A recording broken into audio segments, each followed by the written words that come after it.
Muy buenos días tengan todos ustedes. Sean bienvenidos al segundo día de actividades del primer Congreso de Educación Financiera, edición virtual. Antes de comenzar con la charla sobre presupuesto, ahorro e inversión, quiero invitarlos a utilizar el chat de Facebook para escribir todas sus dudas con respecto al tema, ya que en la sección de preguntas y respuestas, nuestro experto contará con 15 minutos para resolver sus inquietudes. Hoy por la tarde contaremos con la participación de dos especialistas que reforzarán el tema, les darán tips, hablarán sobre casos reales y experiencias.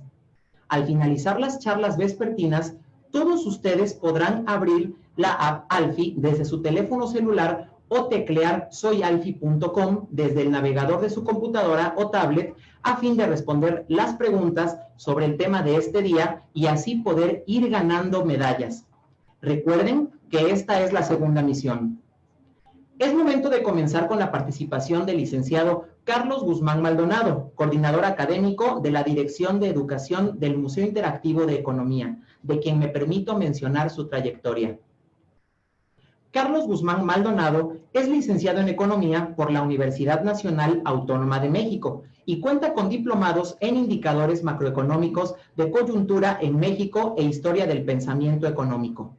Ha tomado cursos sobre ciencias del comportamiento y ha participado como ponente en cursos y congresos a nivel nacional con temas relacionados a la educación económica y financiera.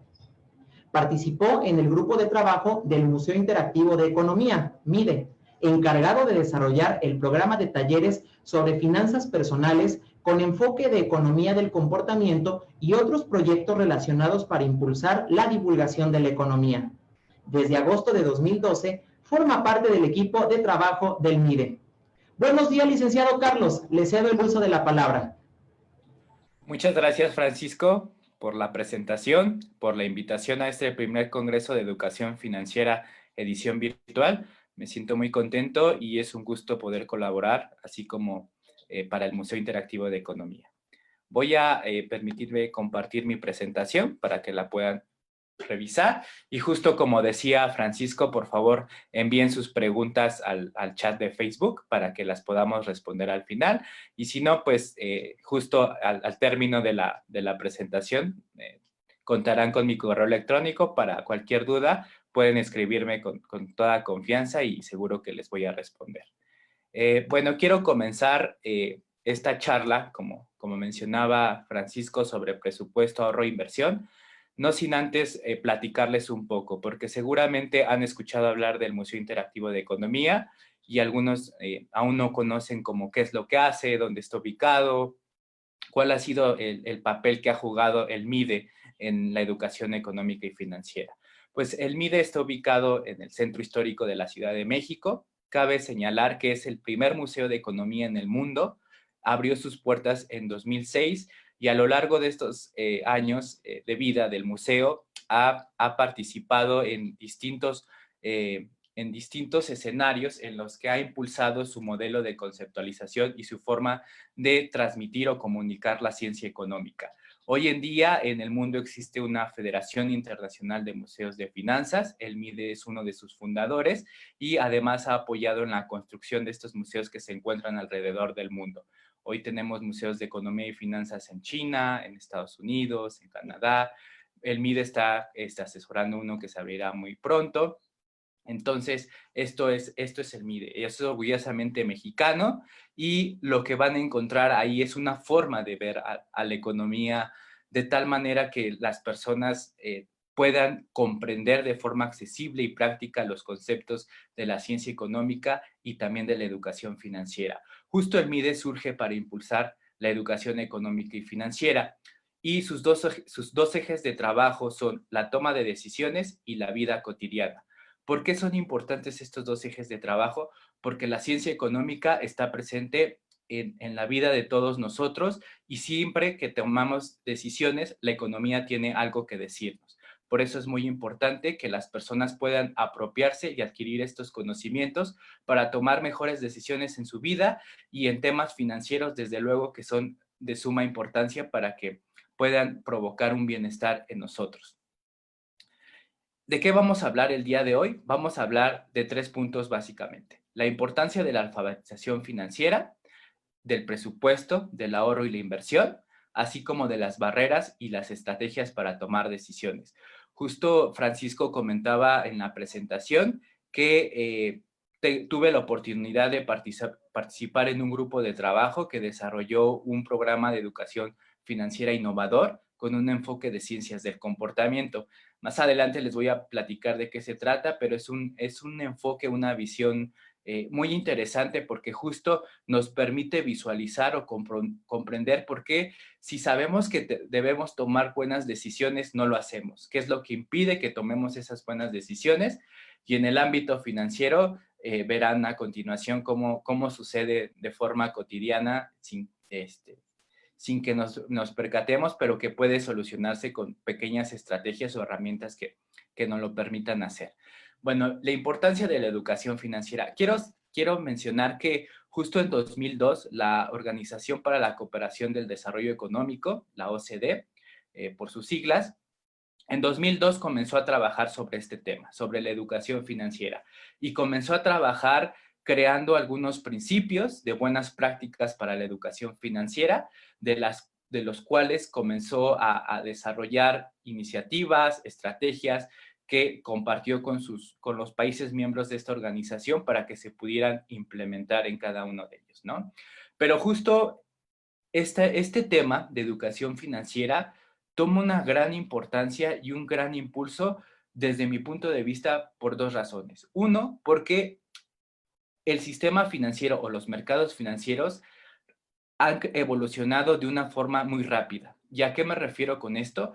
De que hoy en día encontramos productos y servicios financieros de todo tipo. Encontramos distintos productos de tarjetas de crédito, distintas formas de acceder a un crédito, distintos mecanismos para acercarnos a una inversión, etcétera, ¿no? Ese es a lo que me refiero cuando hay una evolución muy rápida de los mercados financieros y del sistema financiero. Todo pasa muy rápido y por ello es como muy importante estar muy pendientes y contar con las habilidades, los conocimientos y los comportamientos necesarios para tomar esas buenas decisiones. Y el segundo es que justo en el 2008-9 ocurre la gran crisis, ¿no? La crisis inmobiliaria que se desató en Estados Unidos. Y gran parte de lo que provocó esa crisis fue malas decisiones de las personas, ¿no? Además de una falta de regulación en esos mercados, pero básicamente concentremos en lo que provocó esa gran crisis, ¿no? Lo que estaba sucediendo es que en Estados Unidos se estaba presentando ritmos de crecimiento económico muy importantes, había un círculo virtuoso de la economía, es decir, había empleo, al haber empleo las personas tenían ingresos, con estos ingresos podían comprar bienes y servicios y de esta manera demandar más cosas, ¿no? Para que se pudiera generar este crecimiento económico. Lo que ocurre es que justo con esa bonanza había una posibilidad de acceder a créditos de muy fácil manera. Entonces, las personas podían acceder a un crédito hipotecario muy fácilmente, sin que se le pidieran cosas para que lo pudieran obtener. Y no solo ocurría eso, sino que también las personas podían acceder a uno o dos o hasta tres créditos hipotecarios, ¿no? Pero ¿qué ocurre cuando se interrumpe ese crecimiento económico, cuando se comienzan a perder empleos o cuando las personas no tienen ingresos? Pues no tienen forma de poder pagar esos créditos.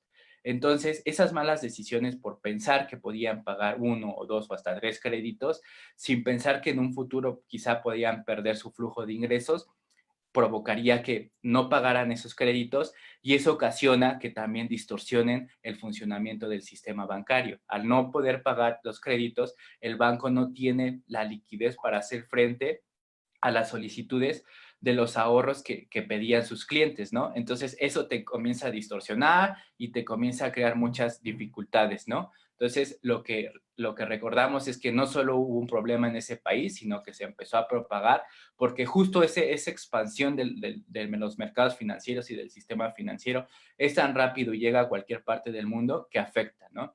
Entonces, una lección que nos deja esa situación es que justo las malas decisiones nos pueden ocasionar no solo un problema a nosotros a nivel individual o familiar, sino también a nivel macroeconómico, ¿no? Entonces, por ello la importancia de la educación financiera. Así como nos es muy importante saber escribir, leer, hoy en día los estudios o la evidencia nos demuestra que efectivamente la alfabetización financiera es primordial para que las personas puedan obtener bienestar a lo largo de su vida.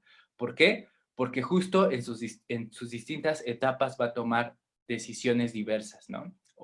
Hoy es muy fácil que los jóvenes puedan acceder a una tarjeta de crédito.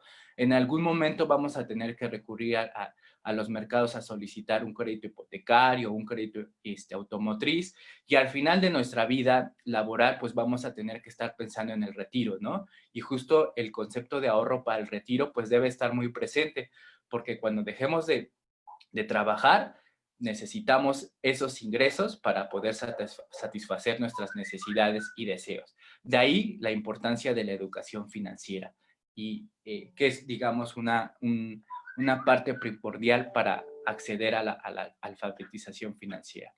Quería como a platicarles un poco de esto, como una introducción, y luego pasar ya a los temas que nos competen en esta charla, ¿no?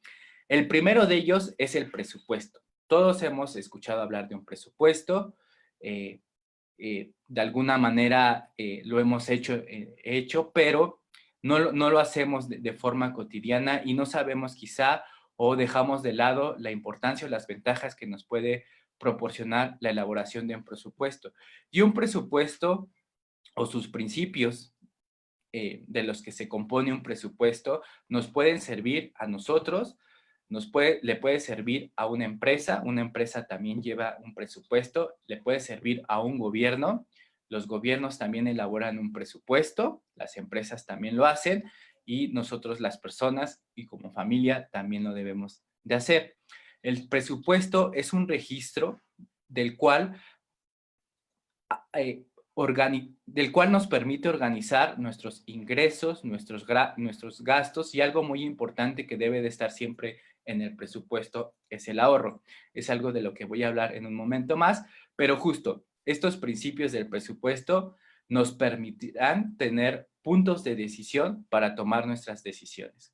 ¿A qué me refiero con los puntos de decisión?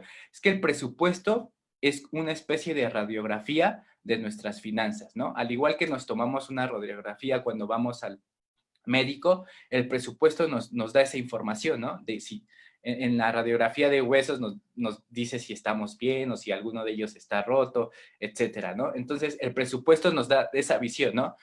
Tenemos estos ingresos, tenemos estos gastos, esta es la cantidad que ahorro, y entonces puedo ver si estoy gastando algo de más o si quiero implementar una meta para alcanzar en el corto plazo y necesito como ajustar mis ingresos, el presupuesto me va a dar esa información para lograrlo, de tal manera que mi punto de decisión puede cambiar de un momento a otro dependiendo en la situación que me encuentre. Justamente en los programas de educación financiera, en revistas, en libros que hablan sobre el tema, vamos a encontrar este tema como un concepto transversal dentro de la educación financiera. El presupuesto va a estar dentro de las decisiones de las personas a la hora de solicitar un crédito, a la hora de hacer una inversión, a la hora de adquirir un seguro, a la hora de adquirir un crédito o a la hora de estar pensando en el ahorro para el retiro. De ahí su importancia.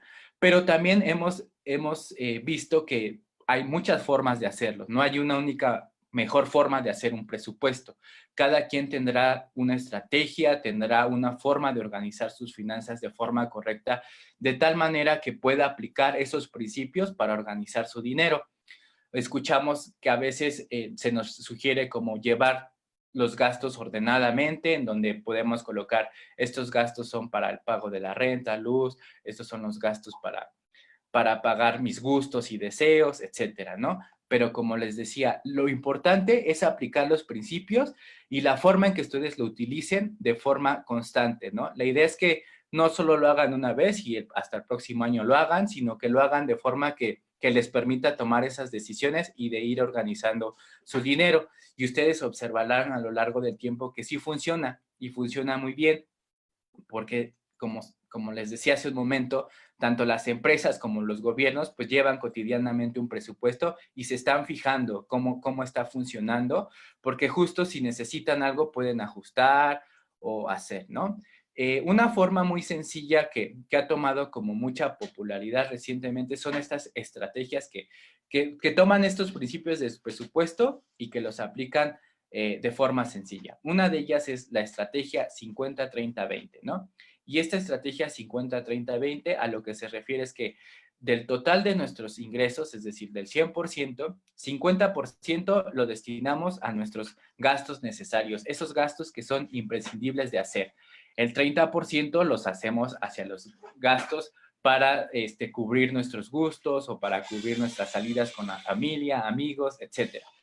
Y el 20% restante lo destinamos para el presupuesto. Pero como les decía hace un momento, pues ustedes pueden hacer su propia estrategia. No es necesario seguir algo que utilice otra persona. De acuerdo a nuestras necesidades lo podemos hacer, ¿no? Entonces, ¿qué tal si nos parece mejor que en vez de 50-30-20 sea 50-20-30 y aumentamos nuestra partida para el ahorro, etcétera, ¿no? Entonces, eso es muy importante. Yo les dejaría eso, que los principios de presupuesto se pueden aplicar de manera individual, empresarial y gubernamental.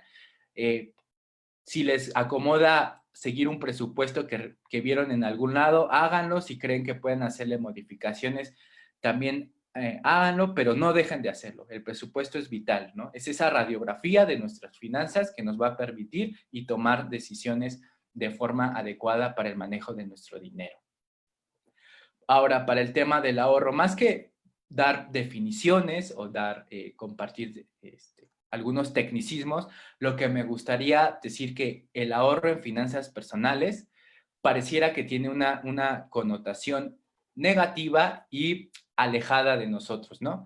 Que cuando pensamos en un amigo, en un familiar o en un tío que es muy ahorrador, lo primero que se nos viene a la mente o le agregamos una connotación negativa es que es avaro, es tacaño, etcétera, ¿no? Y no debería ser así.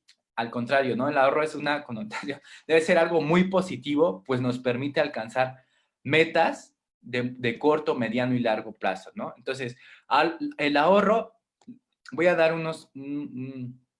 tres cosas muy importantes. Voy a decir tres cosas muy importantes, perdón. El ahorro no es lo que nos sobra, porque normalmente pensamos que el ahorro es lo que nos sobra. Tengo mis ingresos, hago mis gastos y ya lo que me sobró, a veces lo pienso como que lo ahorro, ¿no? No, el ahorro debe ser una cantidad fija que hagamos de manera constante y que no se debe de gastar hasta cumplir nuestra meta. Dentro del ahorro, el segundo punto muy importante que les quiero compartir es la meta, ¿no? Siempre que pensemos en el ahorro, debemos tener una meta muy clara. Y esa meta puede ser, quiero comprarme un teléfono celular, quiero comprarme una pantalla, quiero comprarme unos tenis. Y justo para alcanzar esa meta que nos proponemos, el ahorro es un mecanismo que nos permite alcanzarlo en el tiempo que nosotros nos planteemos, ¿no? Para ello hay una planeación. La planeación consistirá en cuánto tiempo me va a requerir para alcanzar esa meta. Y siempre debe de haber un compromiso. El compromiso debe ser que si lo vas a ahorrar, que sea constante y en las fechas en que tú te lo propusiste, porque a veces nos proponemos que vamos a ahorrar cada semana y llega en la semana algo que vemos y nos gusta y decimos, pues mejor no lo ahorro esta semana y lo dejo para la posterior. Y entonces, pues nuestra meta no se va a cumplir en el plazo y puede ser que nos desmotivemos, ¿no? Para alcanzar esas metas. Una forma de establecer esas metas de ahorro es muy popular esta metodología que les comparto, ¿no? Se llama la metodología SMART, ¿no? La meta debe ser específica, lo que les decía, quiero un coche, ¿qué coche quiero? Quiero un celular, ¿qué celular quiero? ¿No? Debe ser medible, es decir, que lo pueda cuantificar de muy fácil manera para poder hacer mi planeación de forma correcta, que sea alcanzable. Eso es muy importante, porque si de repente, pues todos queremos un supercoche de último modelo, pero pues puede ser que nos quede muy lejana para alcanzar esa meta, ¿no? Entonces, en el camino existe la posibilidad de que nos desanimemos o falta mucho para que pueda lograr esa meta, entonces la dejo a un lado y ya no la consigo, ¿no? Porque pues está muy alejada de mí. Que sea relevante, es decir, que sea muy importante, porque justo esa relevancia va a permitir que nos motivemos a adquirir ese compromiso para alcanzar la meta. Y algo muy importante, pues la temporalidad definida, ¿no? Si lo quiero hacer un mes, en un año. Entonces, con estas cosas que son muy sencillas, nosotros podemos establecer nuestra meta de ahorro muy fácilmente. Ahora hablaremos un poco de inversión y el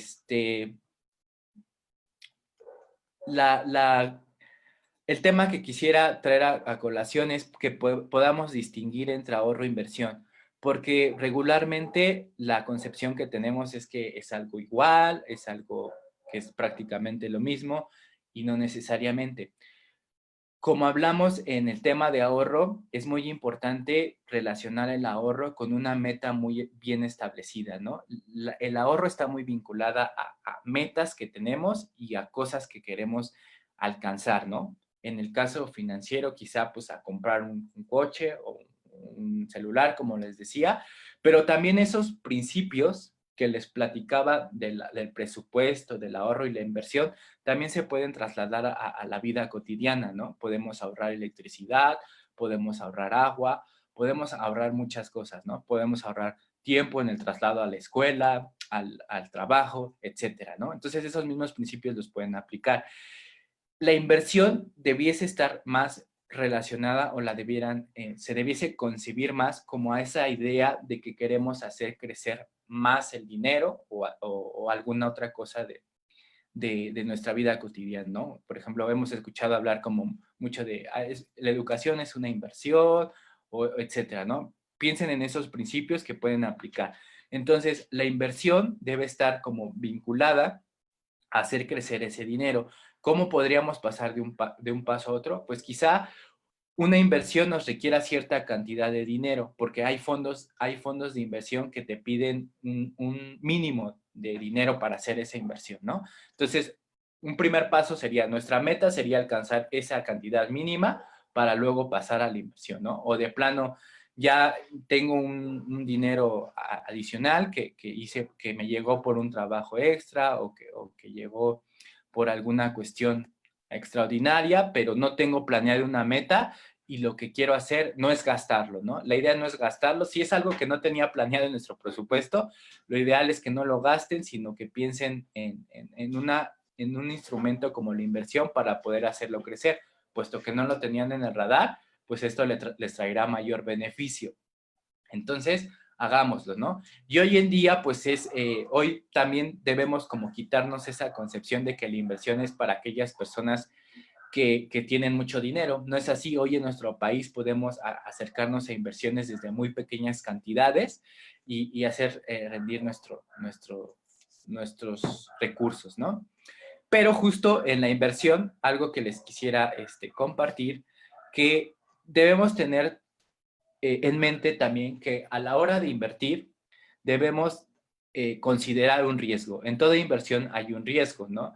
Y hay como una especie de regla que nos señala que entre mayor rendimiento que esperemos por nuestra inversión, es decir, aquellas ganancias que estemos esperando por colocar nuestro dinero en una inversión, estarán relacionadas con un mayor riesgo, ¿no? Y viceversa, mientras menor sea el rendimiento, nuestro nivel de rendimiento será menor. De ahí que la importancia de que ustedes puedan conocer qué tipo de inversionista pueden ser, ¿no? Y esto, ¿por qué es importante? Porque justo todas las personas somos diferentes o somos tolerantes al riesgo. Entonces, justo cuando vamos a invertir, es muy importante saber en qué nos estamos metiendo o en qué tipo de inversiones lo vamos a hacer. Porque si no somos muy tolerantes al riesgo, puede ser que metamos nuestro dinero en inversión y estemos todo el día angustiados de qué va a pasar con mi dinero o qué pasó si escucho una noticia y veo que está como muy mal la situación.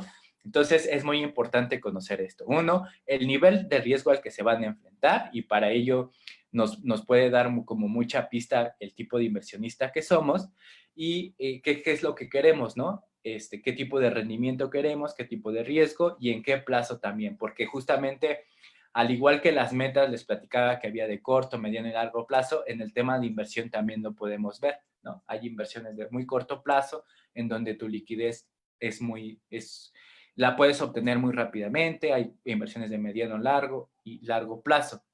Entonces, yo los invito a que visiten, el museo también justo comenzó a impulsar una plataforma digital, se llama Mide Digital, lo pueden poner así en el buscador, y en ese sitio van a encontrar muchas herramientas, van a encontrar información sobre distintos temas, y uno de ellos es el tema de inversión, ¿no?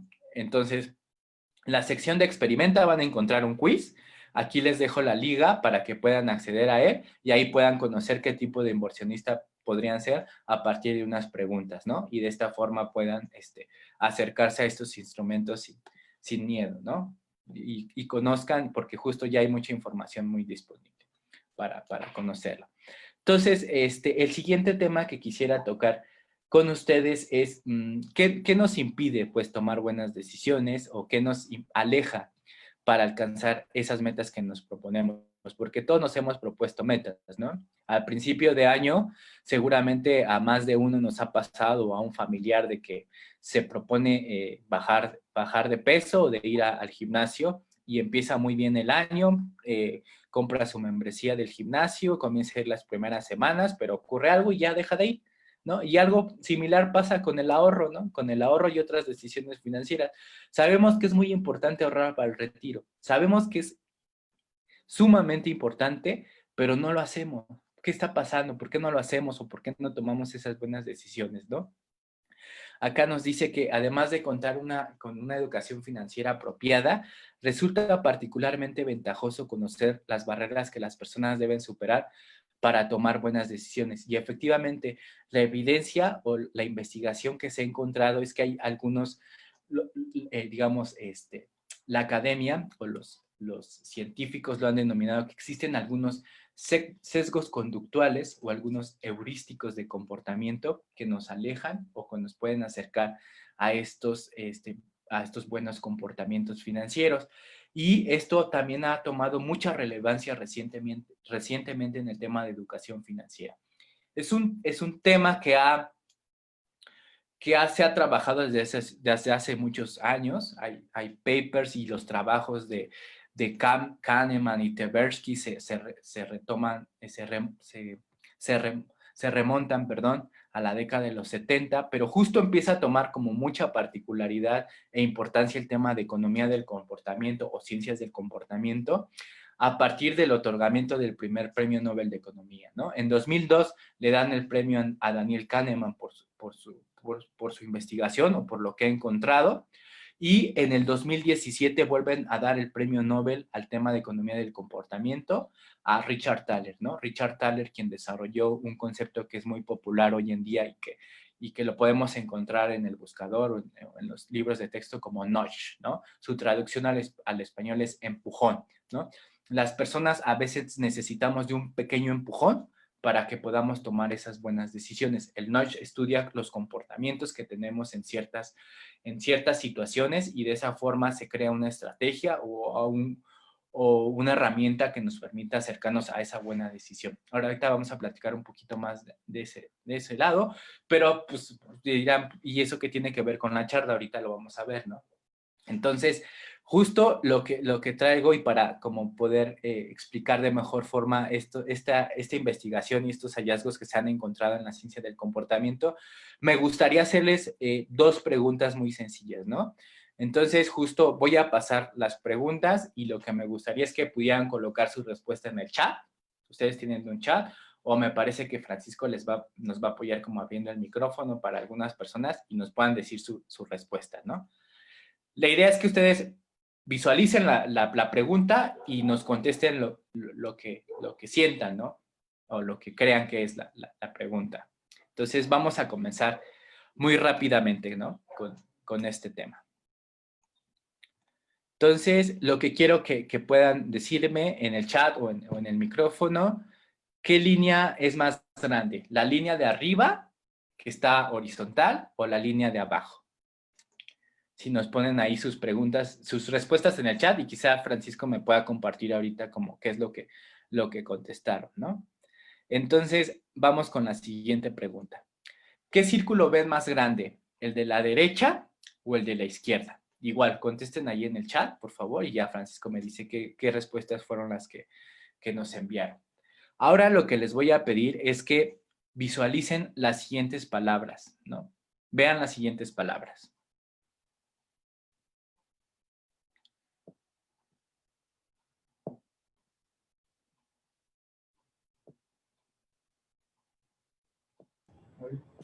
Licenciado Carlos, tenemos aquí la primera respuesta. Me dicen que con respecto a las líneas, ninguna es más grande.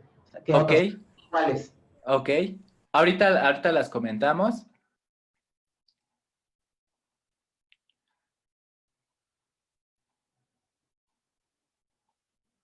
Ahora, ahí en sus casas o donde se encuentren, anoten las palabras que recuerden, por favor. De las que pasé hace un momento, anoten las que recuerden.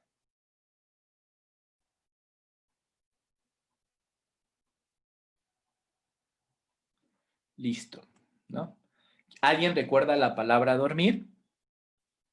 Solo pongan en el chat sí o no y listo.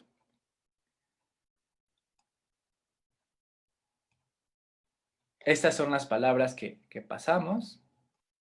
Y ahora vayan a las respuestas, ¿no? A estas tres preguntas que elaboramos. Entonces, la primera, efectivamente, las dos líneas son iguales. Sin embargo, estoy seguro que alguno pensó que la línea de arriba era más grande.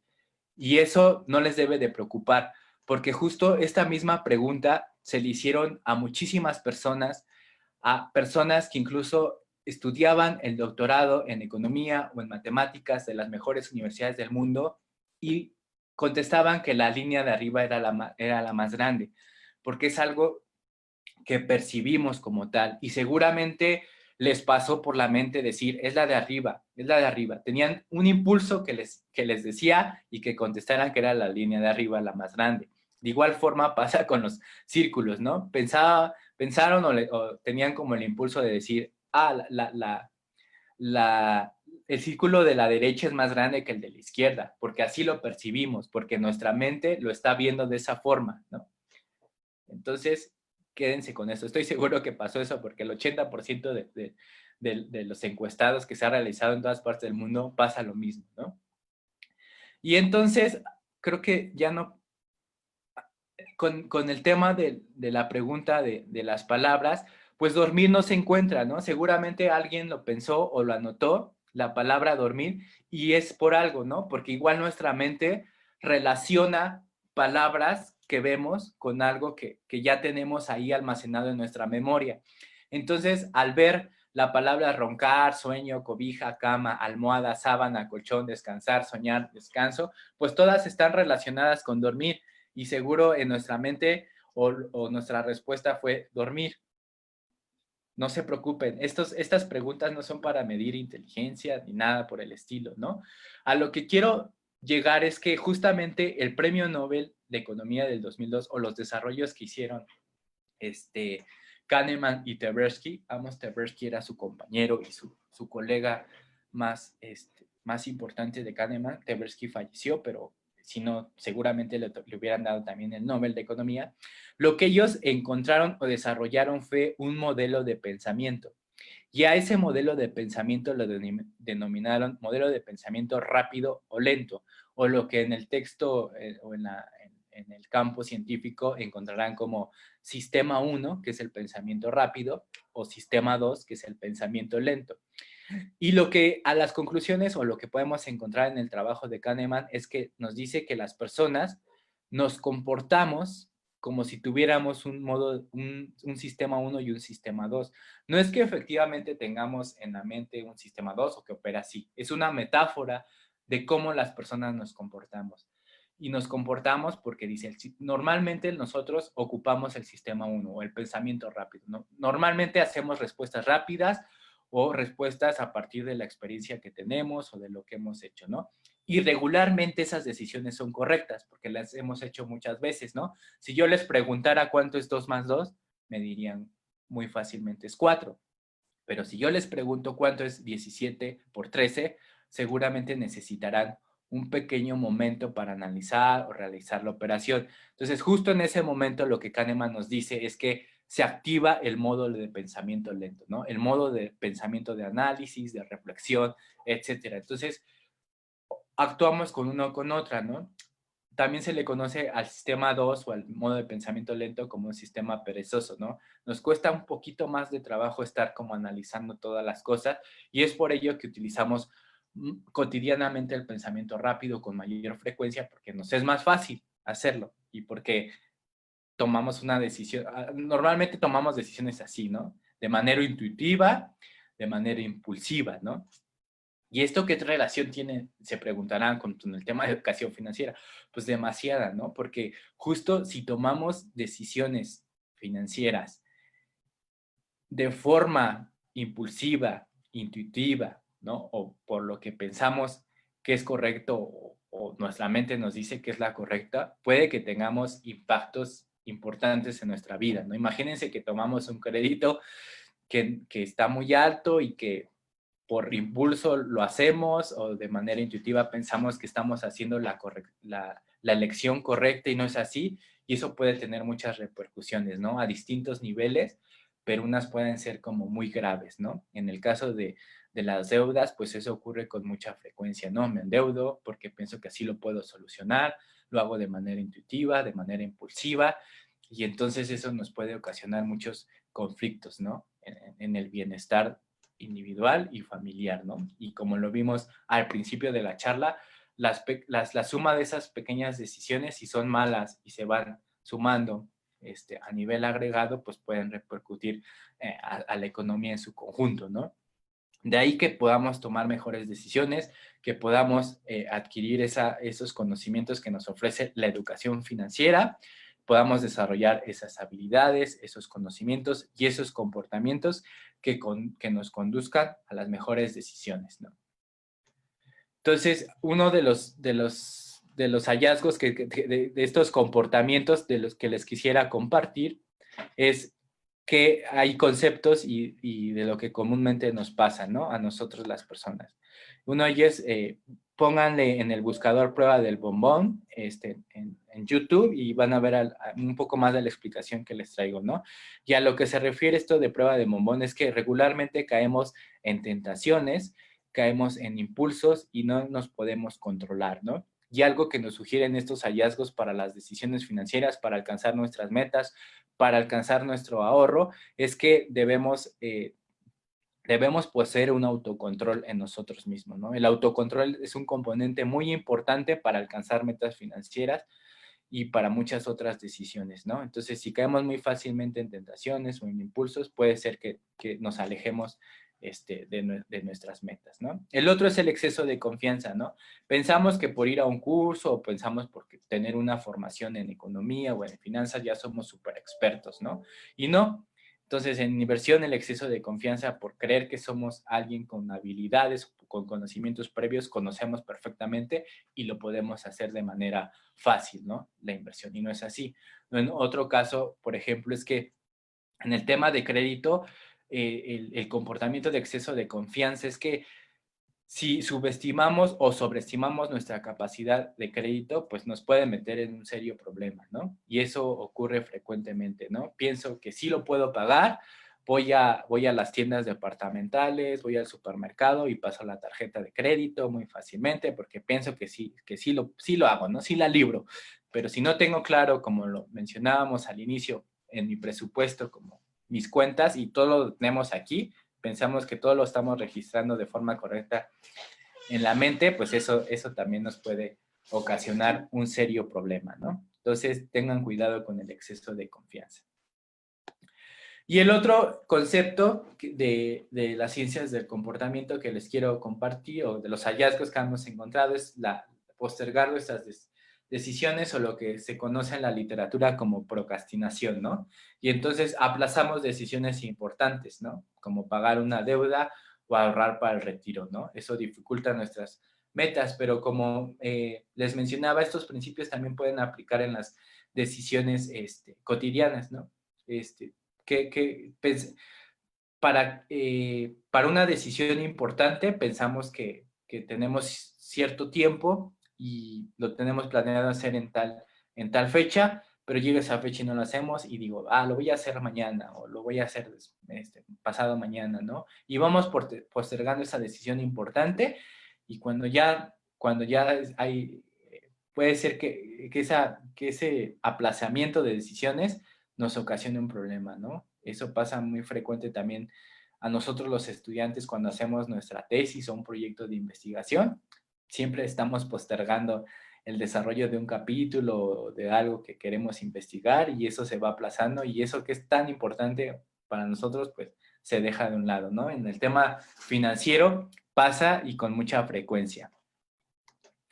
Y bueno, finalmente en esta presentación les quisiera compartir algunas herramientas o estrategias que se han desarrollado, ¿no? Acá, por ejemplo, es un esquema de la metáfora que utiliza Richard Thaler para explicar el nudge, ¿no? O el empujón o el concepto que les mencionaba hace un momento, ¿no? Entonces, ¿cómo pasar de un punto A un punto B, ¿no? ¿Cómo puedo empezar en A? O sea, ¿cómo quiero llegar al ahorro o a mi meta que está en el punto B, ¿no? Y Thaler lo describía utilizando la metáfora de un GPS, ¿no?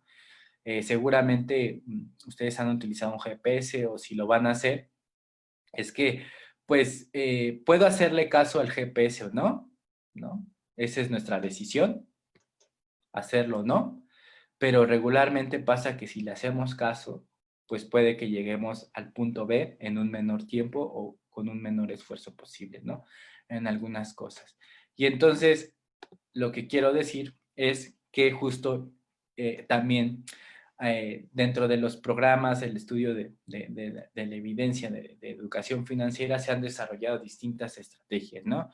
Por ejemplo, para aquellas personas que nos cuesta mucho llevar nuestras cuentas, como en orden o muy claramente, hoy ya nos ofrece el sistema financiero o los bancos, sistema bancario, la domiciliarización de pagos, ¿no? Si me cuesta llevar trabajo, pagar a tiempo el agua o el internet, etcétera, pues le puedo pedir al banco que domiciliarice y sin un esfuerzo que me requiere hacer esto, alguien lo hace por más y me puede dar un beneficio, ¿no? Porque ya no me cobran intereses o porque ya no me van a cobrar por no hacer las fechas a tiempo, ¿no?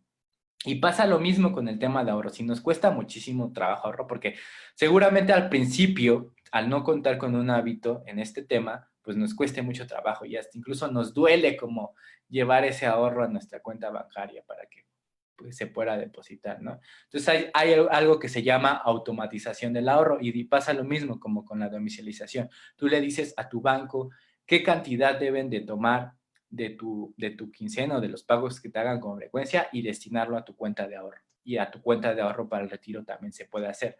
Entonces, justo ni lo sientes, ni te va a costar trabajo y te estás provocando un beneficio, ¿no? Y hay algunas otras estrategias muy sencillas, ¿no? Como esta que se hizo como muy popular en Brasil, ¿no?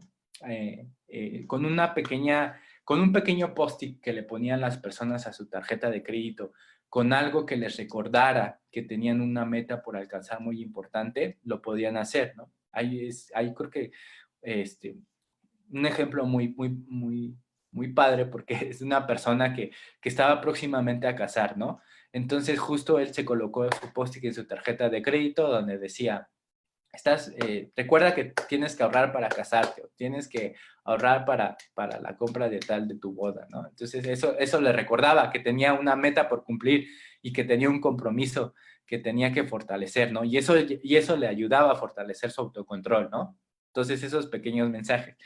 El de llevar dinero justo también podría servir, pero uno que ha funcionado muy bien es que ¿cuántas veces nos ha pasado que salimos con los amigos, con la familia, con alguien y tenemos acá que nos vamos a gastar 500 pesos, 200 pesos, una cantidad, ¿no? Pero llega el momento, la situación está súper padre, nos sentimos muy a gusto y gastamos más de lo que ya teníamos pensado, ¿no? Entonces, una forma de evitar esos gastos, pues, es llevar el dinero justo o también dejar la tarjeta de crédito en casa o en otro lado. Y ese mismo principio aplicaría, por ejemplo, en Europa están utilizando mucho de que detectaron que había como muchos accidentes debido a que las personas iban whatsappeando, contestando mensajes al ir en su camino y en el coche. Entonces, una pequeña estrategia que está muy relacionada a esto y que se puede aplicar, lo que hacían es que pues escondían el teléfono, ¿no? En la guantera o en algún lugar donde no escucharan el mensaje para poder evitar y tomar esa mala decisión de contestar, ¿no? Entonces, a lo que quiero llegar es que a pequeñas estrategias o que nos cuesten pequeños esfuerzos nos pueden provocar un gran beneficio, ¿no? Y con, con, con esto yo finalizaría la charla. Creo que me faltaron, no sé si estoy bien en tiempo, pero ya está perfecto, ¿no? Aquí está mi correo electrónico, como les compartía, y espero que hayan hecho preguntas. Si quieren que profundicen en algún tema que les compartí, lo hacemos con todo gusto. Muchas gracias, licenciado, por esta charla tan interesante. Es momento de iniciar nuestra sección de preguntas y respuestas, para lo cual leeré las preguntas que se han realizado a través del chat de Facebook. Mayrani Domínguez quisiera saber quién o cómo se comenzó a utilizar la metodología SMART para los ahorros. Sí. ¿Quieres que vayamos contestando una por una o acumulamos? Sí, por favor, licenciado. Perfecto. Sí, es una metodología que se ha utilizado no solo para el ahorro, sino para otras cosas más. Se construyó precisamente, ¿no? Para poder definir cosas precisas y que no nos costaran como tanto trabajo para hacer, ¿no? Si ustedes la buscan en la literatura o en los sitios web, pues encontrarán como que es aplicable para muchas cosas, no específicamente para el ahorro.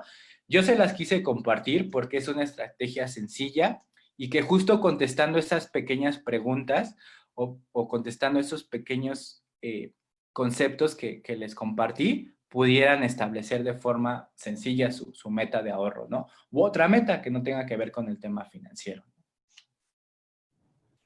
Alex Sánchez nos pregunta, ¿cuál es la recomendación para invertir en algo que sea intangible siendo joven? ¿Cuál es la recomendación, algo intangible siendo joven? Pues yo creo que podríamos invertir nuestro tiempo, ¿no? En acumular conocimiento, en invertir tiempo para desarrollar habilidades que nos permitan obtener beneficios, ¿no? Digamos, pues creo que hoy está como muy en boga y creo que es como una de las habilidades que se van a tener que desarrollar por parte nuestra, es como la programación, ¿no? Creo que si comenzamos a invertir tiempo en desarrollar habilidades en programación o entender cómo se hacen este tipo de cosas, creo que vamos a obtener beneficios en el mediano plazo, porque eso ya está muy, muy padre. Creo que sería algo intangible, ¿no? No lo puedes ver, pero es una inversión que te va a traer mucha retribución en un futuro, sin duda. Y Félix quisiera saber qué entidades u órganos permiten a los jóvenes establecer estrategias de ahorro o inversión con el menor riesgo. Sí, pues como les platicaba en la charla, ya puedes acceder a instrumentos de inversión desde 100 pesos. El más conocido quizá lo han escuchado hablar porque salen comerciales en la tele o en las redes sociales, ¿no? Que son los CETES directos. Entonces tú puedes adquirir un CETE directo desde 100 pesos. Es muy fácil de hacer, lo puedes incluso ya hacer desde tu celular. Entonces es un instrumento que ya está disponible para cualquier persona, ¿no? Es un rendimiento muy seguro. Recuerden que es muy seguro y que lo pueden hacer desde pequeñas cantidades, ¿no? También pueden adquirir otros tipos de instrumentos con un mayor riesgo, pero ese creo que para empezar podría como serles muy atractivo a ustedes, ¿no? Ir conociendo un poco más para no a meterse en algo que quizás desconozco y que pueda resultar como perjudicial, ¿no? Siempre es muy importante acercarse a instituciones confiables que les puedan dar información veraz, de la forma más sencilla posible para que se pueda comprender y ustedes puedan tomar esas decisiones, ¿no? Hay instituciones exclusivamente encargadas en nuestro país para hacer ese tipo de acciones, pero pues ese sería uno que se me ocurre ahora, ¿no? Podría ser como... Ana Araceli Martínez García nos realiza la siguiente pregunta. Cuando se tiene poco capital, ¿cuál sería una buena inversión? Cuando se tiene poco capital, ¿cuál sería una buena inversión? Pues no, o sea, como lo que decía, siempre es importante pues tener claro tu objetivo en inversión también. O sea, el capital estará en función de lo que quieras alcanzar, ¿no? Justamente el tema de que sea alcanzable y que sea un motivo para que tú sigas haciendo o cumplir esa meta que te propusiste es importante, ¿no? A lo que quiero llegar es que si es chiquito tu capital, pues quizá tu inversión se tendría que ajustar, ¿no? Dentro de ese capital que ya tienes disponible, ¿no? Y quizás irlo aumentando, ¿no? Digamos, así es como las empresas pues también empiezan quizás con pequeños capitales y conforme pasa el tiempo y van realizando de mejor forma sus actividades, su capital va creciendo y pueden hacer otro tipo de inversiones, ¿no? Bien, licenciado, hay algunos alumnos que coinciden con esta pregunta. En mi caso, bueno, que soy estudiante y cuento con poco dinero, ¿cómo puedo invertir?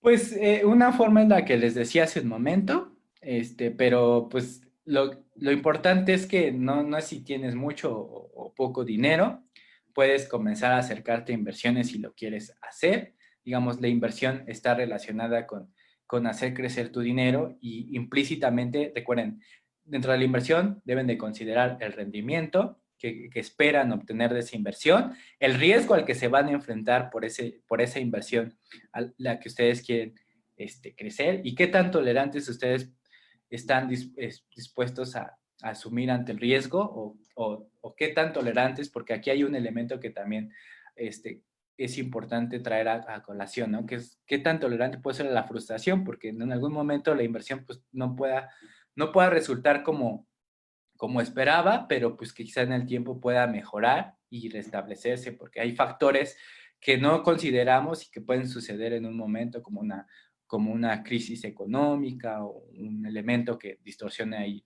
tu inversión, ¿no? Entonces, eso es como muy importante a considerar. Una pregunta muy importante, licenciado. Los menores de edad, ¿cómo pueden abrir una cuenta de ahorro? Sí, tiene que ser con sus padres.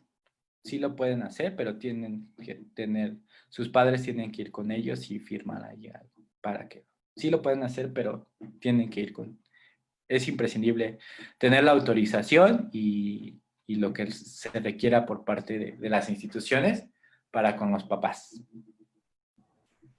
Karime Fernández pregunta, ¿cuánto riesgo conlleva la inversión? Depende, o sea, depende del rendimiento que tú estés esperando, ¿no? A mayor rendimiento, mayor riesgo, ¿no? Es decir, mayor volatilidad, o sea, una inversión que te pueda ofrecer como mayor rendimiento, habrá un mayor riesgo implícito. Pero ojo, es muy importante que también considere que no todas las inversiones que se nos presentan y con un jugoso rendimiento, pues son tan confiables, ¿no? Ahí sí hay que tener mucho cuidado. Siempre hay que, justo les decía, acercarnos, asesorarnos con instituciones, saber de qué se trata, porque hoy en día, pues como ustedes lo saben, está como muy en boga también que te jueguen mal, ¿no? Que te jueguen mal a alguien con tu inversión, ¿no? Ofreciéndote algo que no sea cierto y que no va a suceder. Madaya Aguilar acaba de mandar un mensaje. Me pone, personalmente, ¿ve más viable tener un fondo de ahorro o invertir aún sabiendo los riesgos futuros? Pues todo depende de las decisiones de las personas y de las necesidades que tengan, ¿no?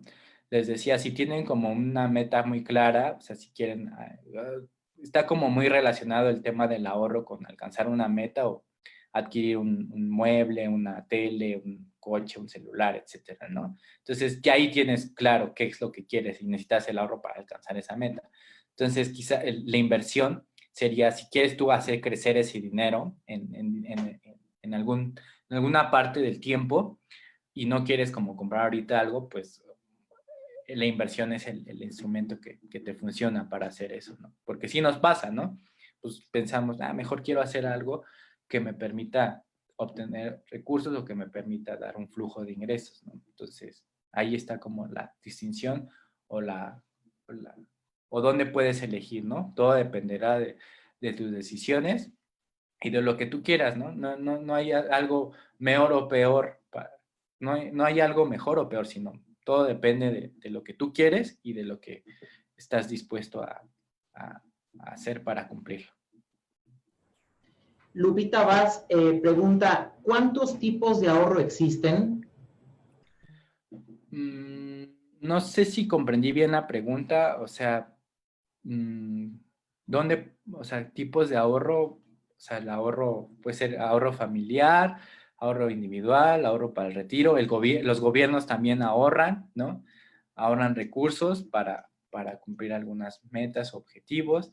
Entonces, el ahorro, pues hay muchos distintos tipos de ahorro, ¿no? Mencionaba, por ejemplo, los vinculados quizás a la sustentabilidad, ¿no? Que puede ser el ahorro para la luz, para el agua, ¿no?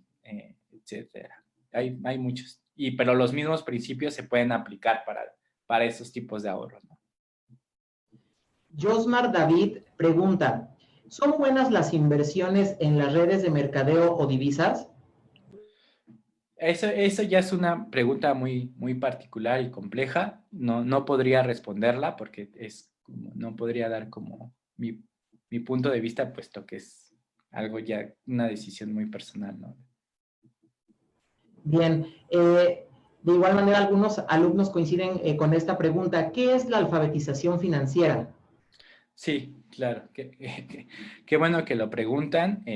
Pues la alfabetización financiera es un proceso de la educación financiera, ¿no?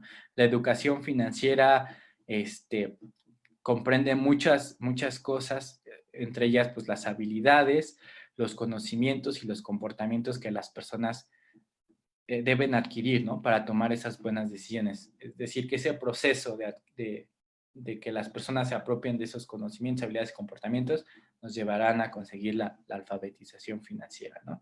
Y si ustedes están como interesados en conocer más sobre el tema, justo la Comisión Nacional Bancaria y de Valores, junto con otras instituciones de nuestro país, ya hicieron un estudio, ¿no? Sobre la alfabetización financiera en México. Y ahí con una serie de preguntas, pues detectan qué tan alfabetizados financieramente hablando estamos, ¿no? En la lámina les pasaba un comparativo entre países, en donde estamos como muy por debajo del promedio de alfabetización financiera de los miembros de la OCDE, ¿no? Entonces también pueden meterse ahí a buscar cosas, si les interesa. Gracias, licenciado. Otra pregunta que nos están haciendo frecuentemente, ¿cómo empiezo a ahorrar? ¿Cómo empiezas a ahorrar? Pues desde ahora y estableciendo tu meta de ahorro, ¿no? Es muy importante eso, porque sí es muy claro, es que sí es importantísimo tener eso clarísimo, porque justo es lo que nos va a motivar a cumplir, a hacer de forma constante, de fijar, de hacer el plazo, porque ese es el mecanismo ideal, ¿no? Entonces, pues sí, lo recomendable es que tengas tu meta y que comiences a ahorrar conforme tú lo puedas hacer y de acuerdo a tu presupuesto. Licenciado, ¿qué es un crédito hipotecario? Pues para explicarlo de forma sencilla, un crédito hipotecario y de forma coloquial, es cuando una persona necesita el dinero para comprar una casa o un inmueble y no lo tiene en ese momento, no lo tiene disponible toda esa cantidad, porque pues, en la gran mayoría de los casos son cantidades que se requieren reunir por muchos años, entonces hay instituciones que te facilitan ese préstamo te facilitan ese crédito para que tú puedas alcanzar esa meta que te propusiste en un corto plazo, pero es muy importante que recuerden que el crédito no es una extensión de nuestro ingreso, ¿no? El crédito es algo que si lo solicitamos lo tenemos que pagar, no es un dinero adicional nuestro, ¿no? Entonces, por eso es muy importante también planear y tener en cuenta cómo vamos a hacer frente a esa deuda que adquirimos al préstamo, ¿no? Entonces, ese es un crédito hipotecario. Por último, licenciado, ¿qué mensaje le daría a todo el auditorio, recordando que tenemos alumnos de educación media, superior y superior principalmente? Pues mi mensaje sería, sigamos construyendo conocimiento. Creo que es muy importante seguir informándonos, seguir incentivando la cuestión del pensamiento crítico y por favor, pues no dejen de lado estos pequeños tips o consejos o información que les di. Busquen más en otros medios disponibles que tengan, pero seguro que si nos acercamos al tema de educación financiera y ponemos en práctica lo que nos ofrece, creo que sí estoy seguro que ofrece un mejor bienestar para las personas, ¿no? Y su futuro. Muchas gracias, licenciado, por esta charla y gracias a todas las personas que se han unido a este en vivo para aprender más sobre este tema tan importante. Es momento de despedirnos, no sin antes invitarlos a conectarse en punto de las 4 de la tarde a una charla referente a presupuesto y ahorro y a otra llamada inversión. Los espero. Que tengan buen día.